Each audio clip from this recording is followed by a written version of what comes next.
નમસ્કાર મિત્રો, આપ સૌનું સ્વાગત છે અમારી YouTube channel movie review Gujarati પર. આજે આપણે વાત કરીશું ગુજરાતી સિનેમાની ટોપ 5 અપકમિંગ ફિલ્મ વિશે, જેની દરેક ગુજરાતી દર્શક આતુરતાથી રાહ જોઈ રહ્યો છે. તો ચાલો એક પછી એક ફિલ્મોની ચર્ચા કરીએ. નંબર 1 પર ઓલ ધ બેસ્ટ પંડ્યા. આ ફિલ્મ કોમેડી, પરિસ્થિતિજન્ય હાસ્યનો ધમાકો જોવા મળશે. ગુજરાતી ફિલ્મોના ચાહકો માટે આ એક મસ્ત અને મસાલેદાર મૂવી સાબિત થવાની છે. અભિનેતા મલ્હાર ઠાકર, અભિનેત્રી યુક્તિ આર અને દિગ્દર્શક રાહુલ બોલેની આ ફિલ્મમાં મોજ મસ્તી અને એન્ટરટેનમેન્ટનો ભરપૂર છે. ત્યારે જોઈને લાગે છે કે કથા ખૂબ સારી અને મજેદાર છે અને હાસ્યના લોકો દિલ જીતી લેશે હાસ્યથી. નંબર 2, જીજા સાલા જીજા. ગુજરાતી ફિલ્મના શોખીન માટે એક ફેમિલી અને કોમેડી ડ્રામા છે. અભિનેતા તુષાર સાધુ, કુશલ મિસ્ત્રી, અમદાવાદ મેન.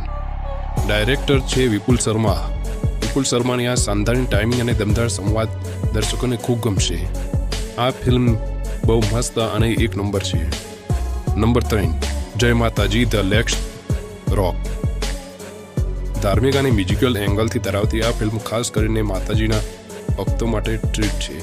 સંગીત અને આધ્યાત્મિક ભાવનાની સાથે એક નવી ફિલ્મ જોવા મળશે. અભિનેતા મલ્હાર ઠાકર, દિગ્દર્શક મનીષ સાની. નંબર 4, ભ્રમ.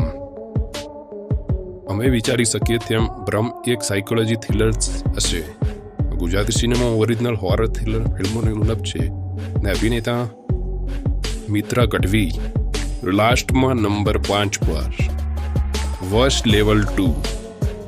વર્સ્ટ લેવલ 2 એ વર્સ્ટનું સિક્વલ છે. તો આ મૂવી તો બહુ સરસ કહીતી જ અને વર્સ્ટ લેવલ 2 પણ સારી કમાણી કરશે. આ ફ્રેન્ચાઇઝીને વધુ ડર અને ઉત્સુકતા લઈને આવે છે. જો તમને સુપર નેચર અને મનોવિજ્ઞાન થ્રિલર ફિલ્મના ચાહક હો તો આ ફિલ્મ ચોક્કસ તમારું ધ્યાન ખેંચશે. અભિનેતા હિતેન કનોડિયો, જાનકી બોડીવાલા, હિતેન કુમાર. તો મિત્રો, આ જ હતી આપણી ટોપ 5 ગુજરાતી અપકમિંગ મૂવીઝ. તો હું તમને વાત કરી અને મળીશું નવા એક વિડીયોમાં. જો તમને આ રિવ્યૂ ગમી હોય તો લાઇક, શેર, સબસ્ક્રાઈબ કરવાનું ભૂલશો નહીં અને મળીએ નવા વિડીયોમાં. ત્યાં સુધી જોતા રહો ગુજરાતી સિનેમા. હું લઈ જવા દો.